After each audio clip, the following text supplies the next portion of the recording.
தனுசு லக்னத்திற்கு தினப்பலனாக மார்ச் 18 முதல் மார்ச் 30 வரை 13 நாட்களுக்கான பலனை பார்க்க இருக்கிறோம். முதல் நாள் மார்ச் 18 கும்பராசியில சந்திரன், பூரட்டாதி நட்சத்திரம், நம்ம லக்னத்துக்கு 3ஆம் இடம். பூரட்டாதிக்கு அதிபதியான குரு 7ஆம் இடம். குரு நட்சத்திரம், குரு உபநட்சத்திரம் மற்றும் சுக்கரனுடைய அந்தரம். அதாவது தொழில், புதிய வாடிக்கையாளர்கள், புதிய நபர்கள் சந்திப்பு, உற்பத்தி சார்ந்த தொழில், கான்ட்ராக்டு, இது எல்லாத்துக்குமே, ஃபைனான்ஸு, கன்ஸ்ட்ரக்ஷன் எல்லாத்துக்குமே சிறப்பாக இருக்கக்கூடிய நல்ல நாள். மார்ச் 19 வியாழக்கிழமை உத்திரட்டாதி நட்சத்திரம், சனியினுடைய நட்சத்திரம். சூரியனும் சனியும் சேர்ந்து உத்திரட்டாதியிலே இருக்காங்க. அது கூட சந்திரனும் சேர்றாரு. இந்த 3 கிரக சேர்க்கை பலனை தரக்கூடிய அமைப்பில் சனி கிரகம் சுக்கரனுடைய உபநட்சத்திரத்தில் இருக்கின்ற காரணத்தினால, சுக்கரனும் அதே 4ஆம் இடத்துல இருக்கின்ற காரணத்தினால தொழில் சார்ந்த நன்மைகள், உற்பத்தி சார்ந்த தொழில், வியாபாரம், அனைத்து விதமான வளர்ச்சி பணிகள், வீட்டுக்கு தேவையான பொருட்கள் வாங்கிறது, வீட்டில் ஆல்ட்ரேஷன் ஒர்க் பண்ணுறது, ஃபேன்சியாக டிசைன் பண்ணிக்கிறது, இது எல்லாமே நடக்கும். உறவுகள் சார்ந்த வகையில் டக்கஃபாராக தான் இருக்கும். அதிருப்தி மனப்பான்மையோடு அப்படியே போக வேண்டியிருக்கும். மார்ச் 20ஆம் தேதி வெள்ளிக்கிழமை ரேவதி நட்சத்திரம். இந்த ரேவதி நட்சத்திரத்தில் தான் சுக்கிரன் போயிட்டுருக்காரு. ஸோ சுக்கிரனும் சந்திரனும் 4ஆம் இடத்துல செயற்கை பலனை தருகிறார். புதன் 3ஆம் இடத்துல இருக்கின்றபடினால நமக்கு வேலை ரிலாக்ஸாக இருக்கும். வேலையில் சின்ன மாற்றம் இருக்கும், இன்டர்னல் சேஞ்சஸ் இருக்கும், சின்ன ட்ராவலிங் பிரயாணம் இருக்கும், மற்றும் சில பேருக்கு வேலை பணியிடை மாற்றங்களும் ஏற்படும். மார்ச் 21 சனிக்கிழமை அஸ்வினி நட்சத்திரம். லக்னத்திற்கு 5ஆம் இடத்துல சந்திரன் கேதுவை போல செயல்படுகிறார். 9ஆம் இடத்துல கேது சுக்கிர நட்சத்திரம், சுக்கிரன் உப நட்சத்திரம் மற்றும் குரு அந்தரத்தில் இருக்கின்றபடினால மூளை உழைப்பு சார்ந்த பணிகள், திருமண காரியங்கள் மற்றும் மேல் படிப்பு, இது சம்பந்தப்பட்டது, வெளிநாட்டு தொடர்பு, இதற்கெல்லாம் சாதகமாக அமைகிறது. நல்ல நாளாக இருக்கிறது. மார்ச் 22 ஞாயிற்றுக்கிழமை பரணி நட்சத்திரம், சுக்கிரனுடைய நட்சத்திரம். இந்த சுக்கிரனுடைய நட்சத்திரத்தில் தான் 9ஆம் இடத்துல கேது இருக்கிறார். சுக்கிரன் ரேவதி நட்சத்திரத்தில், புதன் நட்சத்திரத்திலையும் ராகுனுடைய உப நட்சத்திரத்திலையும் இருந்து இது ஒரு அளவுக்கு இடமாற்றம் அல்லது வேலையில் ரிலாக்ஸாக பண்ணுறது மற்றும் மூளை உழைப்பு, ஐடி சம்மந்தப்பட்ட பணிகள், ரெஜிஸ்ட்ரேஷன், டாக்குமெண்ட்ஸ், கிரியேட்டிவிட்டி மைண்டு, இது மாதிரி தொழில் பலத்தை கொடுக்கக்கூடிய அமைப்பு. மார்ச் 24 செவ்வாய்க்கிழமை ரோகிணி நட்சத்திரம். லக்னத்திற்கு 6ஆம் இடத்திலே சந்திரன் தன்னுடைய சொந்த நட்சத்திரத்திலே ஆட்சி பலம் பெற்றாலும் கூட அட்டமாதிபதியானதுனால உடல் ஆரோக்கியத்தில் கவனமாக இருக்கணும். சளி பிடிக்கிறது, கோல்டு, வைரல் ஃபீவர் சம்பந்தப்பட்ட விஷயங்கள், நீர் சம்பந்தப்பட்ட உபாதைகள், அடிவயிறில் நீர் சம்பந்தப்பட்டது, மற்றும் வேலை வாய்ப்பில் ஹோட்டல் தொழில், உணவு தொழில், பயிர் தொழில், அனைத்து விதமான தொழில் பலமும் நன்றாக இருக்கும். பழம், பண்ணை, பூக்கள் வியாபாரம் அனைத்தும் சிறப்பாக இருக்கும். மார்ச் 25 புதன்கிழமை மிருகஸ்ரீஷ நட்சத்திரம்.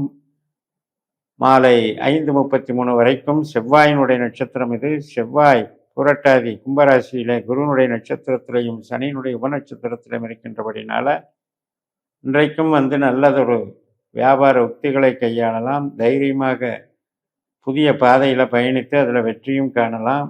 நல்ல அணுகுமுறைகள் கிடைக்கும். புதிய நபர்களை நாம் சந்திக்கக்கூடும். தொழிலுக்கு பக்கபலமாக அமைகின்ற நல்ல நாள். வியாழக்கிழமை மார்ச் 26 திருவாதிரை நட்சத்திரம். மாலை 4:18 வரைக்கும் ராகுனுடைய நட்சத்திரம். ராகு 3ஆம் இடத்துல தன்னுடைய சொந்த நட்சத்திரத்தில் புதனோட சேர்ந்து இருக்கார். கேதுனுடைய உப நட்சத்திரத்தில் இருக்கார். கம்யூனிகேஷன் லைனில் இருக்கவங்க, கன்சல்டிங்கில் இருக்கவங்க, இடமாற்றம் போன்ற விஷயங்கள், ரெஜிஸ்ட்ரேஷனில் இருக்கவங்க, டிரான்ஸ்ஃபர் ஆர்டர் சம்மந்தப்பட்ட நிகழ்வுகள், இதுக்கெல்லாம் சாதகமாக இருக்கிறது. புதிய வகை அணுகுமுறைகள், திருமணம் போன்ற சுபகாரியங்களுக்கும் சாதகமாக இருக்கிறது. மார்ச் 27 வெள்ளிக்கிழமை புனர்பூச நட்சத்திரம். மதியம் 3:23 வரைக்கும் குருவனுடைய நட்சத்திரம். 7ஆம் வீட்டில் குரு தன்னுடைய சொந்த நட்சத்திரமான குரு சுயபலம் பெற்று இருக்கின்ற காரணத்தினால அதீதமான ஒரு வேலை திறமைகள் நமக்கு உண்டாகும். புதிய வாடிக்கையாளர்களை சந்திக்கக்கூடும். புதிய ஒரு சூழலை நாம் பெறக்கூடும். கணவன் மனைவி உறவில் சின்ன சின்ன நெருடல்கள் இருந்தாலும் கூட அது பெரிதளவில் பாதிக்காமல் போயிடும்.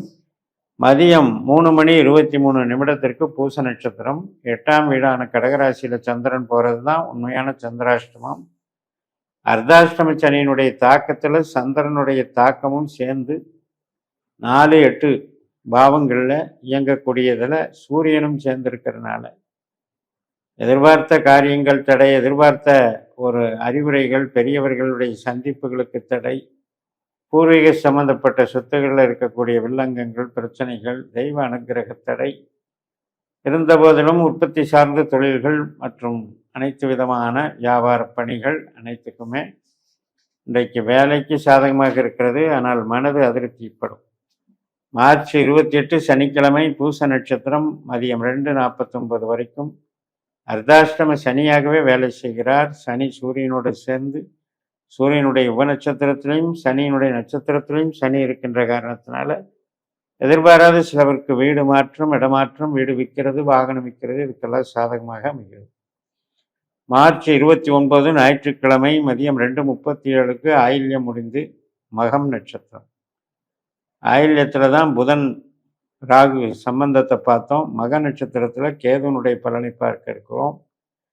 கேது பாக்கியஸ்தானமான சிம்மராசியில் 9ஆம் இடத்துல சுக்கிர நட்சத்திரம், சுக்கிரன் உப நட்சத்திரம், குருவனுடைய அந்தரத்தில் போகிறதுனால 9ஆம் இடம் 7ஆம் இடம் என்பது திருமண காரியங்களுக்கு சாதகம் மற்றும் 2ஆம் திருமணம் சம்பந்தப்பட்டது. அதிகப்படியான ஒரு மேற்பார்வை சம்பந்தப்பட்ட ஆர்டர்கள் வாங்கிறது, ஒப்பந்தங்கள் கையெழுத்தாகிறது, கான்ட்ராக்டில் புதிய பாதையில் செல்வது, இதுக்கெல்லாம் சாதகமாக. மார்ச் 30ஆம் தேதி திங்கட்கிழமை மக நட்சத்திரம் மதியம் 2:47 வரைக்கும் கேது குருவனுடைய தொடர்பு கொடுக்கறதுனால 9ஆம் இடம் 7ஆம் இடம் என்பது சுபகாரியங்களுக்கெல்லாம் சாதகமாக இருக்குது. அது பூர நட்சத்திரம் 2:47 தொடங்கி நடக்கிறதுனால சுக்கிரனுடைய பலாபலனை தருகக்கூடிய அமைப்பு. சுக்கிரன் 5ஆம் இடத்துல கேதுனுடைய நட்சத்திரத்திலையும் செவ்வாயினுடைய உபநட்சத்திரத்திலையும் தருவதனால ரிலாக்ஸேஷன், உறவுகளோடு சேர்ந்து பயணிக்கிறது, சில பிரயாணங்கள் மற்றும் அதிகமாக சுபகாரியங்கள் மற்றும் திருமண காரியங்கள், குழந்தை பிறப்பு, குழந்தைகளோடு விளையாடுவது அல்லது நமக்கு உண்டான கலைகளை தேர்ந்தெடுத்து நாம் பயின்று அதில் நாம் பொழுதை கழிப்பது என்ற வகையில் இன்றைய நாள் செல்லும் என்று சொல்லி நிறைவு செய்கிறேன். இந்த சேனலை சப்ஸ்கிரைப் பண்ணி ஷேர் பண்ணுங்கள். உங்கள் தனிப்பட்ட ஜாதக பலாபலன்களை என்னுடைய வாட்ஸ்அப் நம்பரில் தொடர்பு கொண்டு பலன் பெறுங்கள். உங்களிடமிருந்து விடைபெறுகிறேன். உங்கள் ஜெயம் எஸ். நன்றி, வணக்கம்.